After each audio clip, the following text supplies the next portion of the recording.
Hello everyone, welcome two aspirants अड्डा। चलिए हम जियोग्राफी की सीरीज़ को आगे बढ़ाते हैं और आज हम 6th क्लास की जियोग्राफी की बुक का 7th चैप्टर कवर करेंगे, जो कि है आवर कंट्री इंडिया। तो देखिए, इंडिया एक बहुत बड़ी कंट्री है और जो जोग्राफिकल एक्सपेंस है इसका काफ़ी बड़ा है। अगर हम हमारी कंट्री के नदर्न साइड में देखें तो यहाँ पे हिमालयन माउंटेन है और इसके साउथ साइड में दो वाटर बॉडीज़ हैं।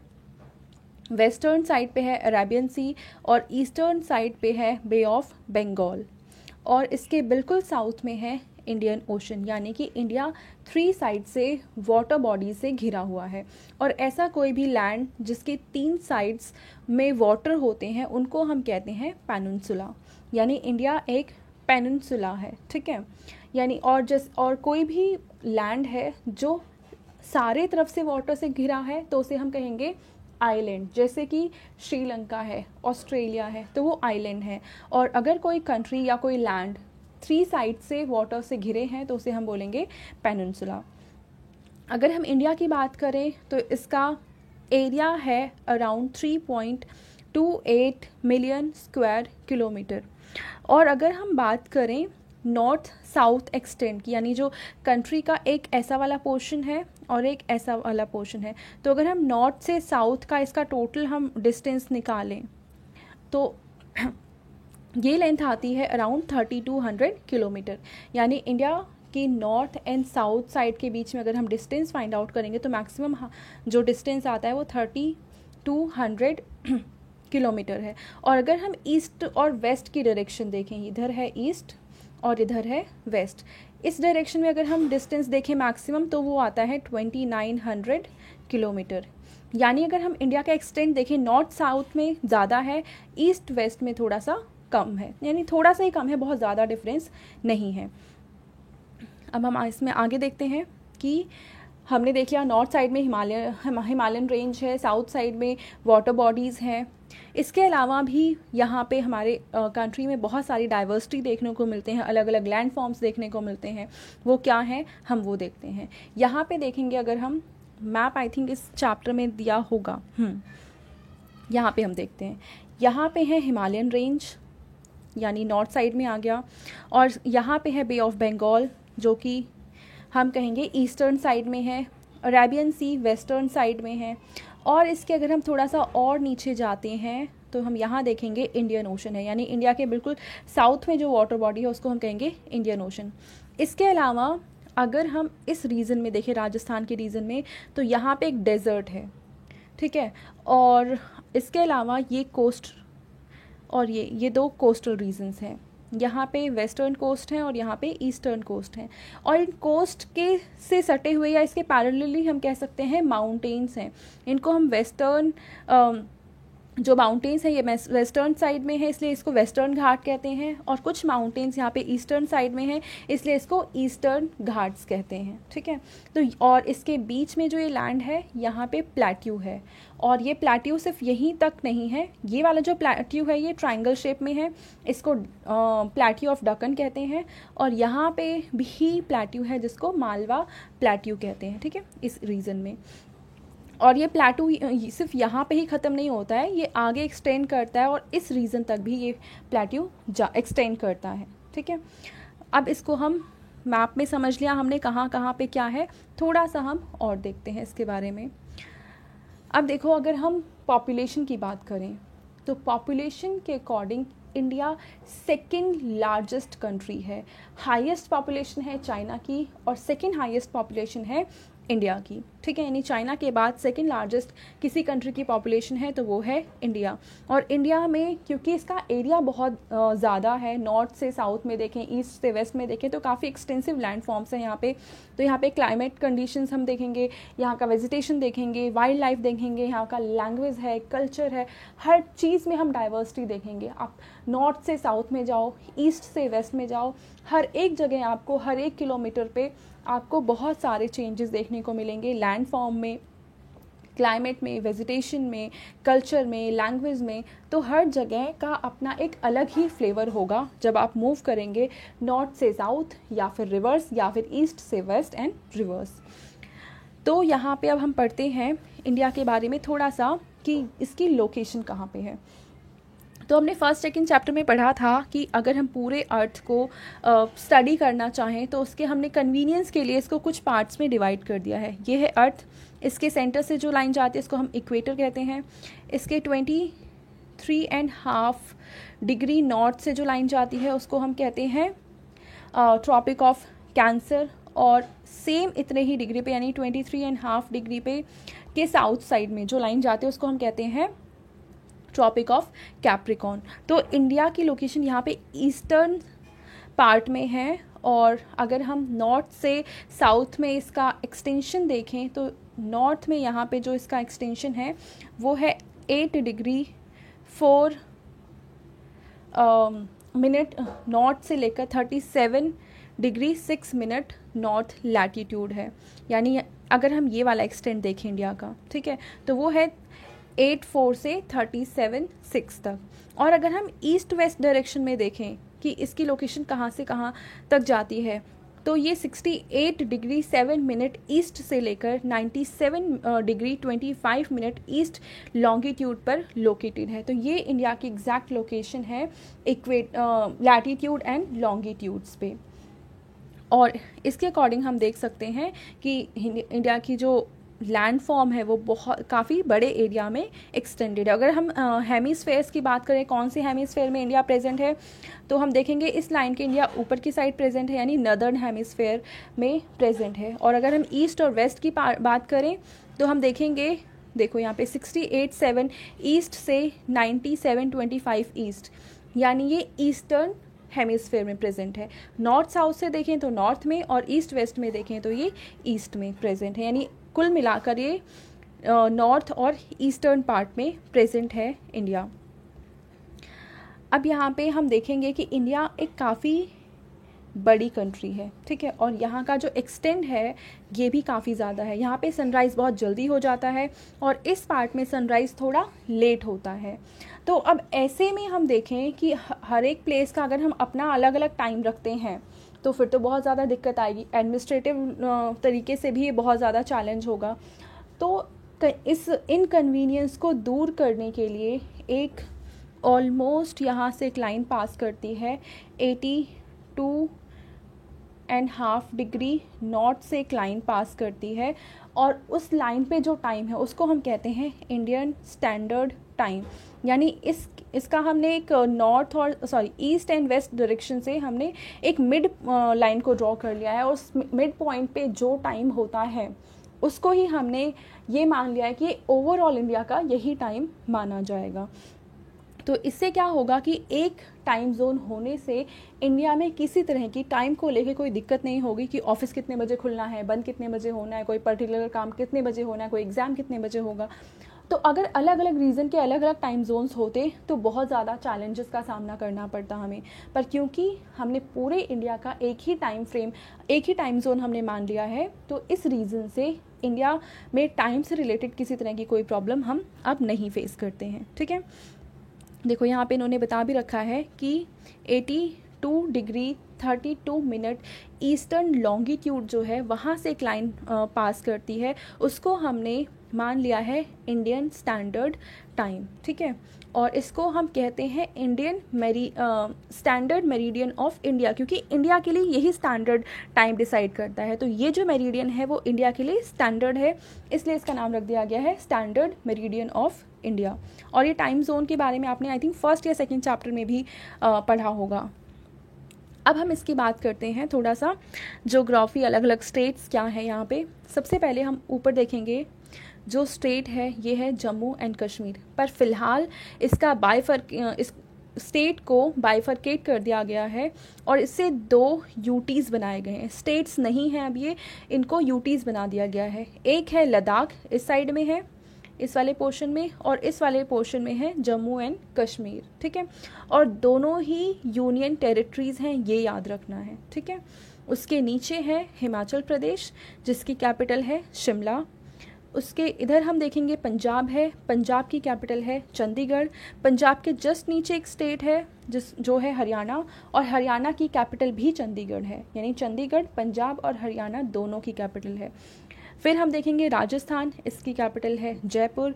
फिर है गुजरात, जिसकी कैपिटल है गांधीनगर।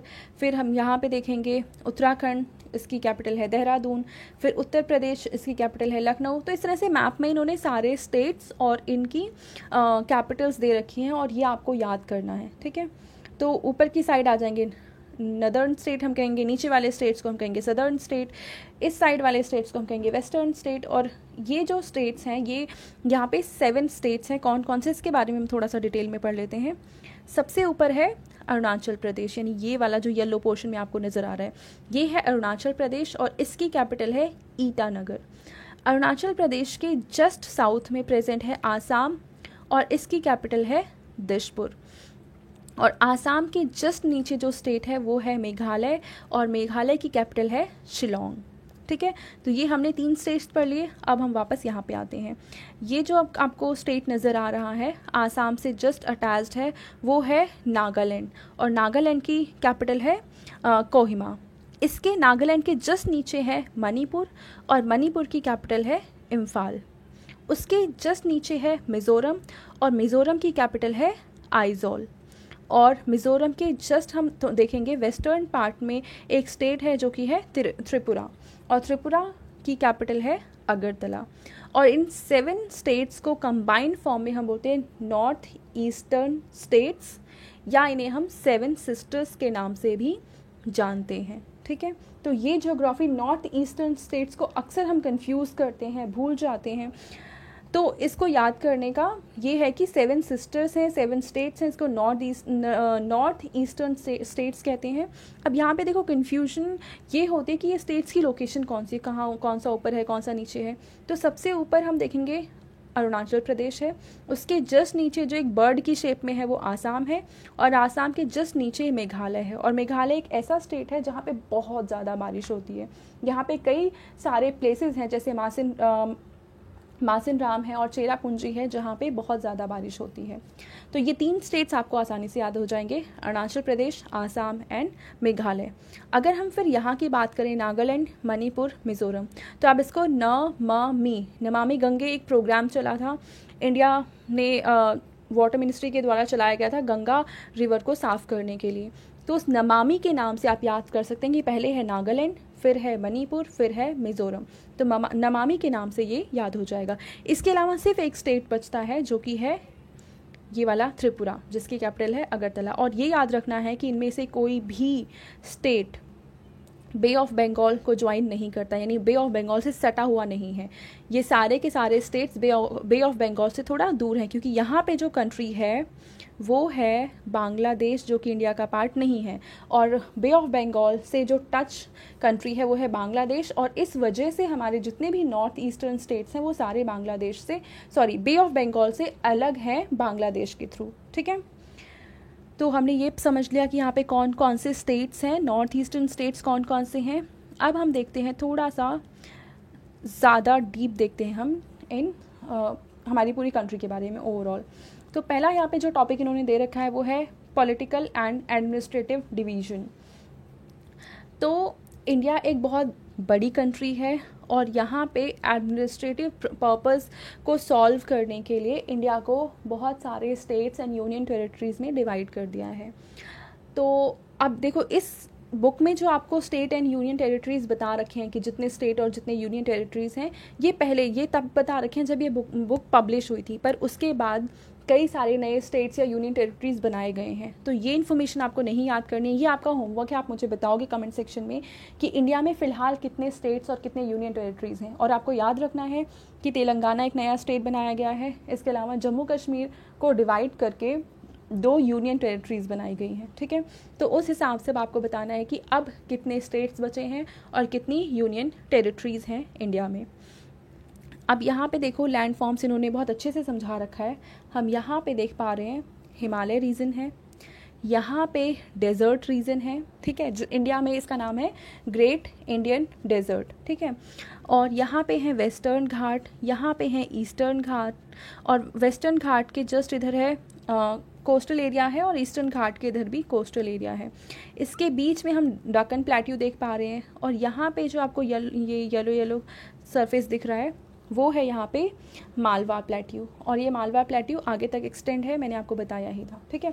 और ये हिमालय रेंज भी सिर्फ यहीं तक नहीं है, ये आते हुए यहाँ तक, यानी जो नॉर्थ ईस्टर्न स्टेट्स हैं इनमें ये फैली हुई है। इनको यहाँ पे अलग अलग नामों से जानते हैं, पटकाई बूम जैसे है, तो यहाँ पे गारो खासी जयंतिया हिल्स के बारे में आपने सुना होगा। तो ये अलग अलग नामों से नॉर्थ ईस्टर्न स्टेट्स में भी जानी जाती है। अब हम आगे देखते हैं यहाँ पे। इसके अलावा इंडिया का जो मेन लैंड है उसके अलावा 2 आइलैंड भी हैं इंडिया के पास। कौन कौन से? एक ये है अंडमान एंड निकोबार, और दूसरा यहाँ पे है लक्षद्वीप आइलैंड। तो ये 2 आइलैंड भी हैं और इंडिया के लिए काफ़ी इम्पॉर्टेंट है। ये इनकी ज्योग्राफी जो है, इनकी लोकेशन जो है वो काफ़ी इम्पॉर्टेंट है इंडिया के लिए। और इंडिया से बहुत सारे, जो मेन लैंड इंडिया है वहाँ से बहुत सारे लोग यहाँ पे एज अ टूरिस्ट भी जाते हैं। तो हमने ये प्रॉपर लोकेशन देख ली अपने अलग अलग स्टेट्स और जितने भी पार्ट्स हैं इंडिया में। अब यहाँ पे हम डिस्कस करते हैं फिज़िकल डिवीज़न का। अब फिज़िकल डिवीज़न में हमने देखा, ओवरऑल तो हमने मैप पे पढ़ लिया कहाँ कहाँ पे क्या है। तो सबसे पहले हमने देखा था नॉर्थ साइड में है हिमालयन रेंज। अब हिमालय रेंज के भी 3 पार्ट हैं। कौन कौन से? सबसे जो नॉर्थ में है, यानी चाइना की साइड जो बिल्कुल है, उसको हम कहेंगे ग्रेट हिमालय या हिमाद्री। यानी वो हिमालय के 3 हिस्से हम कह सकते हैं कि 3 रेंजेस हैं। तो उनमें से जो सबसे नॉर्थ वाला हिस्सा है, यानी चाइना की साइड में है, उसका नाम है ग्रेट हिमालय या हिमाद्री। जो मिड में है उसे हम कहेंगे मिडिल हिमालय या हिमाचल, और जो बिल्कुल साउथ साइड में है उसको हम कहेंगे शिवालिक रेंज, ठीक है। या देखो, अब इसको हम मैप पे देखते हैं।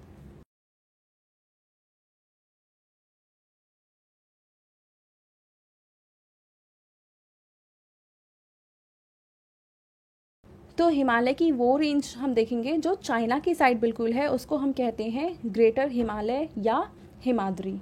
इस जो बीच वाली रेंज है इसको मिडिल हिमालय बोलते हैं, और जो बिल्कुल नीचे वाली रेंज है, ये वाली जो इंडिया बिल्कुल इंडिया की साइड आती है, उसको हम कहते हैं शिवालिक। तो इस तरह से जो हिमालय हम मानते हैं कि सिंगल रेंज है, इसमें भी कई डिवीजन है। 3 डिवीजन हमने देख लिया। अब अक्सर मान लो एग्जाम में इन्होंने नाम नहीं दिया कि ये शिवालिक है या मिडिल हिमालय है या ग्रेटर हिमालय है, और इसने ये कह दिया कि हिमालय के आउटर मोस्ट जो लेयर है उसका क्या नाम है। तो यहाँ पे हम देखेंगे ये सर्कल ऐसे कंप्लीट हो रहा है, तो इसलिए ये इनर हिमालय है और ये आउटर हिमालय है। तो आउटर हिमालय जो है उसका नाम है शिवालिक, और इनर हिमालय का नाम है ग्रेटर हिमालय, ठीक है, या ग्रेट हिमालय, ये आपको याद रखना है। तो अब हमने हिमालय के 3 पार्ट्स देख लिए। इसके बाद हम और आगे देखते हैं कि हिमालय के जस्ट नीचे जो पार्ट शुरू होता है, ये वाला जो ग्रीन पोर्शन में दिखा रखा है, तो ये कई सारी रिवर से बनाया हुआ एरिया है, और ये प्लेन एरिया है, काफ़ी फर्टाइल एरिया है, और यहाँ पे मेन जो एग्रीकल्चर है इंडिया का वो इस रीजन में किया जाता है। जैसे कि यहाँ पे कौन कौन से स्टेट्स हैं, यहाँ पे हम देखेंगे पंजाब है, हरियाणा है, यहाँ पे यूपी है, बिहार है, झारखंड है, यहाँ वेस्ट बंगाल है, यहाँ पे आसाम है। तो ये वो एरिया है जहाँ पे सबसे ज़्यादा क्रॉप को ग्रो किया जाता है, और ये रीजन बने हैं अलग अलग रिवर से। तो मेनली इनको हम कहते हैं गंगा, और यहाँ से जो रिवर आ रही है उसको हम कहते हैं ब्रह्मपुत्र। तो इन दोनों रिवर्स जो हैं इनके द्वारा ही मेन ये प्लेन बनाया हुआ है। और रिवर अपने साथ हम जानते हैं बहुत सारा रिसोर्सेज लेकर आती हैं, सॉइल को फर्टाइल बनाती हैं, वाटर अवेलेबल कराती हैं जिससे कि इरिगेशन किया जा सके। तो ओवरऑल ये एरिया क्रॉप ग्रो करने के लिए काफ़ी अच्छा है। और यहाँ पे जो सॉइल है, जिस तरह की यहाँ पे सॉइल प्रेजेंट है उसको हम कहते हैं एलुवियल सॉइल, हिंदी में कहते हैं जलोढ़ मृदा। तो यहाँ पे इस मिट्टी के प्रेजेंस होने के कारण, इस सॉइल के प्रेजेंट होने के कारण ये जो सॉइल है काफ़ी फर्टाइल है। और हम कहेंगे कि अगर हम पूरे इंडिया का कहना चाहें फूड बास्केट क्या है, तो वो हमारे नॉर्दर्न प्लेन्स ही होंगे। तो हमने पहले हिमालय देख लिए, फिर नॉर्दर्न प्लेन देख लिया। अब हम इसका 3rd पार्ट देखते हैं, यानी इसके थोड़ा सा और आगे बढ़ते हैं। तो अब इसके आगे आता है फर्टाइल लैंड के जस्ट वेस्ट साइड में है डेजर्ट, जिसको हम कहते हैं ग्रेट इंडियन डेजर्ट, जो मेनली राजस्थान में प्रेजेंट है। और वहाँ पे ज़्यादा बारिश नहीं होती है, तो वहाँ का जो क्लाइमेट है वो मेन बाकी पार्ट से थोड़ा डिफरेंट है। यहाँ ड्राई कंडीशन है, हॉट है और सैंडी कंडीशन है। क्योंकि जिस भी एरिया में बारिश नहीं होगी, गर्मी लगातार पड़ेगी, तो वो डेजर्ट में कन्वर्ट हो ही जाता है। अब वो कैसे होता है, क्यों होता है, एग्जैक्ट क्या प्रोसेस है, वो अब आगे की क्लास में पढ़ेंगे। अब इस डेजर्ट के बाद हम देखेंगे पेनिनसुलर प्लेट्यू जो है, ये हम पहले मैप पे देखते हैं। मैंने आपको बताया था कि एक ट्रायंगुलर शेप में है जिसको हम कहते हैं डक्कन प्लेट्यू, और यहाँ पे जो प्रेजेंट है उसको हम कहते हैं मालवा प्लेट्यू। तो इसके बारे में हम थोड़ा सा डिटेल देखेंगे। यहाँ पे इन्होंने बता ही रखा है कि ये ट्रायंगुलर है शेप में, और इसमें कई सारे हिल्स और कुछ रिवर्स भी पास करती हैं, जैसे कि इन्होंने बताया अरावली हिल्स हैं। अच्छा, मुझे क्वेश्चन बताओ कि अरावली हिल्स क्या दिल्ली में प्रेजेंट हैं? इसका आंसर आपको कमेंट सेक्शन में बताना है। अगर हाँ तो यस, और नहीं तो नो, ठीक है। और इसके अलावा हम कुछ मैप में इसको देखते हैं तो ज़्यादा अच्छे से समझ में आएगा। देखो, ये ग्रेट इंडियन डेजर्ट है, और इसके ईस्ट पार्ट में एक रेंज है जिसको हम कहते हैं अरावली रेंज। इसके अलावा एक दूसरी रेंज है जिसको हम कहते हैं विंध्या रेंज, और इसके जस्ट साउथ में प्रेजेंट है सतपुड़ा रेंज। और विंध्या रेंज और सतपुड़ा रेंज के बीच से एक रिवर पास करती है जिसको कहते हैं नर्मदा रिवर। यानी विंध्या रेंज और सतपुड़ा रेंज के बीच से जो रिवर पास कर रही है वो है नर्मदा रिवर। और सतपुड़ा रेंज के जस्ट साउथ में एक और रिवर है जो पास करती है, उसको हम कहते हैं तापी रिवर, ठीक है। तो ये पार्ट है पूरा मालवा प्लेट्यू, और मालवा प्लेट्यू में 3 इम्पॉर्टेंट रेंजेस हैं, वो हमने डिस्कस कर लिया। कौन कौन सी? Aravalli range, Vindhya range and Satpura range. और कौन कौन सी यहाँ पे मेन 2 रिवर हैं, तो एक है नर्मदा और दूसरी है तापी। इसके अलावा एक और रिवर हम देखेंगे यहाँ से पास करिए जो कि है चंबल रिवर, ठीक है। और चंबल रिवर जाके यमुना रिवर में मिल जाती है, इसलिए हम कहेंगे कि जो चंबल रिवर है वो यमुना रिवर की ट्रिब्यूटरी रिवर है। तो अब हमने ये भी पढ़ लिया, इसके आगे और देखते हैं कि ठीक है। अब इन्होंने आगे घाट्स डिस्कस कर रखे हैं, तो मतलब हमने ऊपर के पार्ट्स ये देख लिए, हिमालय, फिर हमने प्लेन्स देख लिया, डेजर्ट देख लिया, फिर मालवा वाला पार्ट देख लिया। अब इसके बाद हम और आगे बढ़ें तो ट्रायंगुलर शेप में हमने देखा डेक्कन प्लेट्यू है। और प्लेट्यू का एक इम्पॉर्टेंट रोल होता है किसी भी कंट्री में जहाँ पे भी ये प्रेजेंट है, तो इनमें बहुत सारे मिनरल होते हैं, तो ये मिनरल रिसोर्स रिच होते हैं, तो ये काफ़ी ज़्यादा बेनिफिट प्रोवाइड करते हैं किसी भी कंट्री के इकॉनमी में। इसके अलावा हम देखेंगे यहाँ पे वेस्टर्न घाट हैं, तो वेस्टर्न घाट हाइट में काफ़ी ज़्यादा है, और काफ़ी ज़्यादा से मेरा मतलब है कि ईस्टर्न घाट से अगर हम कंपेयर करें तो वेस्टर्न घाट की हाइट ज़्यादा है, और ये बिल्कुल कॉन्टीन्यूस रेंज है। आप इस डायग्राम में देखो, ये बिल्कुल यहाँ से शुरू होके यहाँ तक हम देखेंगे कंटिन्यू आ रहा है, और फिर यहाँ पे आ रहा है। अगर हम इसको कंपेयर करें ईस्टर्न घाट से, तो ईस्टर्न घाट की जो हाइट है वो थोड़ी कम है, और अगर हम देखें तो ये कितने कटे हुए हैं। देखो, ये इस तरह से रेंजेस आ रही हैं, यानी ये रेंज कॉन्टीन्यूस रेंज नहीं है। जैसे कि वेस्टर्न घाट पूरी कॉन्टीन्यूस रेंज है, वैसे ईस्टर्न घाट्स टुकड़ों में डिवाइड है, ठीक है। और इसका एक रीज़न ये भी है कि इसके बीच से कई सारी रिवर्स पास करती हैं। कौन कौन सी?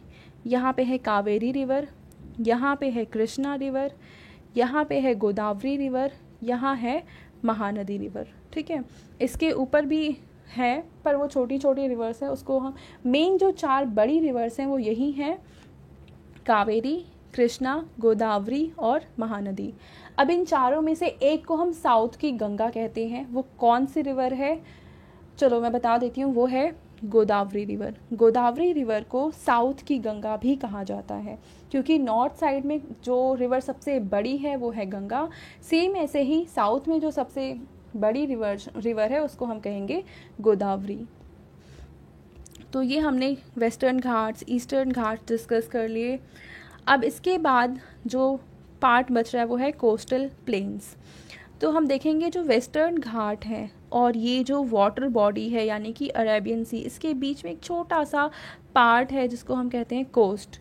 तो यहाँ पे कोस्टल एरिया है इंडिया का, और सेम ऐसे ही ये जो ईस्टर्न घाट है और बे ऑफ बंगाल है, इसके बीच में भी एक लैंड की छोटी सी स्ट्रिप है जिसको हम कहेंगे कोस्टल एरिया। तो इंडिया का ये टोटल है कोस्टल एरिया, और कोस्टल एरिया भी किसी भी कंट्री की इकॉनमी में काफ़ी बड़ा योगदान प्ले करता है, क्योंकि यहाँ पे पोर्ट्स बनाए जा सकते हैं। अब यहाँ पे वाटर बॉडी है तो आप फ़िश वगैरह यहाँ से कैच कर सकते हैं, ठीक है। ट्रांसपोर्ट भी आप इवन आसपास में गैस भी मिल सकते हैं, पेट्रोल भी अवेलेबल हो सकता है, डिपेंड करता है, हर जगह नहीं होता पर प्रेजेंट हो भी सकता है। और वाटर के अंदर भी काफ़ी सारे मिनरल्स होते हैं जो एक्सट्रैक्ट किए जा सकते हैं। तो अगर किसी कंट्री के आसपास वाटर बॉडी है तो वो भी हेल्प करती है, ट्रांसपोर्टेशन में भी हेल्प करेगी। तो इसका एक अपना अलग रोल होता है किसी भी कंट्री में। तो ये हमने इसके फिज़िकल फीचर्स देख लिए कि कौन कौन से हैं। रिवर्स हमने डिस्कस कर ली, साउथ में कौन सी इंपॉर्टेंट है, नॉर्थ में कौन सी इंपॉर्टेंट है, ठीक है। साउथ में मेन 4 इंपॉर्टेंट रिवर हैं, ये हमने डिस्कस कर लिया है। नॉर्थ में जो मेन इंपॉर्टेंट रिवर है एक यहाँ से आती है ब्रह्मपुत्र रिवर, और यहाँ से आ रही है ये वाली रिवर जो कि है गंगा रिवर। गंगा रिवर से कुछ और भी रिवर्स हैं, बड़ी बड़ी रिवर्स हैं जो आके से मिलती हैं, जैसे ये है यमुना नदी। और बिहार से एक रिवर आके इसमें मिलती है, वो है कोसी रिवर। और यहाँ बीच में घग्गर है, गोमती, ऐसे बहुत सारी रिवर्स आके मिलती हैं। पर आपको मेन 3 रिवर यहाँ पे याद करनी है। कौन कौन सी? एक तो ब्रह्मपुत्र रिवर हो गई, दूसरी यहाँ पे गंगा रिवर हो गई, और तीसरी यहाँ से एक ऐसे पास करती है जो कि है इंडस रिवर, ठीक है। इंडस रिवर में भी बहुत सारी 4-5 रिवर्स आके मिलती हैं, बट उसको हम डिटेल में अगर आप याद करना चाहें तो बिल्कुल याद कर सकते हैं कि इंडस रिवर में कौन कौन सी रिवर मिल रही हैं। ऊपर है झेलम, फिर है रावी, चेनाब, फिर है रावी, और फिर है सतलुज। और एक यहाँ पे छोटी सी रिवर और भी है, व्यास पर इसमें दिखाया नहीं हुआ है। तो आप फिलहाल 4 ही याद कर लो, झेलम, चेनाब, रावी और सतलुज। और ये सारी रिवर्स जाके मिल जाती हैं इंडस रिवर में। और इंडस रिवर जो है वो प्रेजेंट है इंडिया से और पाकिस्तान से होकर ये पास करते हुए आगे अरेबियन सी में जाकर मिल जाती है। तो ये मेन इम्पॉर्टेंट रिवर्स हैं, और अलग अलग जो यहाँ पे लैंड फॉर्म्स हैं हमने वो डिस्कस कर लिया फ़िलहाल कि कहाँ पे क्या चीज़ प्रेजेंट है और उसकी क्या, कहाँ पे किस चीज़ की क्या इम्पोर्टेंस है, ठीक है। तो अब हम देखेंगे 2 आइलैंड हमने देखे। एक है लक्षद्वीप आइलैंड जो कि अरेबियन सी में है, और दूसरा है अंडमान एंड निकोबार आइलैंड जो कि प्रेजेंट है बे ऑफ बंगाल में। और 2004 में सुनामी आई थी, वो कौन से वाटर बॉडी में आई थी? तो वो आई थी बे ऑफ बंगाल में, और उसने बहुत बड़ा डिज़ास्टर क्रिएट किया था इंडिया में और दूसरे नेबरिंग कंट्रीज़ में। और उस समय उस सुनामी में कुछ ऐसे पार्ट हैं अंडमान एंड निकोबार के जो कि डूब गए थे उस सुनामी की चपेट में। और सुनामी का देखो जनरेशन क्या होता है, जब अर्थक्वेक किसी ओशन के अंदर आता है तो उस अर्थक्वेक की वजह से, यानी उस भूकंप की वजह से जो ओशन है उसमें बहुत बड़ी बड़ी लहरें जनरेट होती हैं, ठीक है। तो उन बड़ी लहरों की वजह से ही, यानी जो जैसे कि फ़िलहाल इस केस में हम देखें तो सुनामी कहाँ जनरेट हुई थी? तो बे ऑफ बंगाल में। तो बे ऑफ बंगाल में भूकंप आने की वजह से जो इस बे ऑफ बंगाल की जो सी वेव्स हैं, जो लहरें हैं, वो बहुत ऊंची ऊंची उठ गई थी। यानी उनका इफ़ेक्ट बहुत ज़्यादा, स्पीड उनकी बहुत ज़्यादा बढ़ जाती है, हाइट बहुत ज़्यादा बढ़ जाती है, और इस तरीके से वो मूव करते हुए, यानी वाटर बॉडी से मूव करते हुए वो लैंड पे आते हैं। और फिर इंडिया पे आकर जब वो अलग अलग स्टेट्स में आए तो उन्होंने तबाही मचाई थी। तो इनका रीज़न होता है, अगर वाटर बॉडी में अर्थक्वेक आता है तो वहाँ पे सुनामी जनरेट होती है। और इस सुनामी को हमने देखा कि 2004 में आई थी, और उसके इफ़ेक्ट इंडिया में, बांग्लादेश में और भी कई सारी कंट्रीज़ में हम देख पाए थे। तो ये था ओवरऑल इस चैप्टर में कि इसमें हमें सिर्फ इतना ही समझना था कि इंडिया में कहाँ पे क्या प्रेजेंट है, लैंड फॉर्म के अलग अलग टाइप्स हैं और उनकी क्या इम्पोर्टेंस हैं, ठीक है। तो आई होप ये चैप्टर आपको अच्छे से समझ में आया होगा। अगर आपको ये वीडियो पसंद आई है तो इसको लाइक करें, शेयर करें और इस चैनल को सब्सक्राइब करें। Thank you.